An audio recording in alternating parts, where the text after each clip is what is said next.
I'm Mike. And I'm Amy. We're from Today Is Our Adventure, and today we are just outside of Index, Washington at what they call the town walls, and these are used for climbing.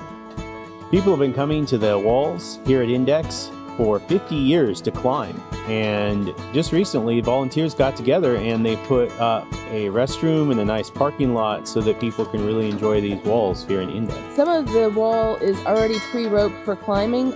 Obviously, we're not going to be climbing on a day like today. This is a great little spot to visit. You can enjoy climbing on the wall, or you can enjoy the little town. Both are a great place to have your next adventure. Bye for now.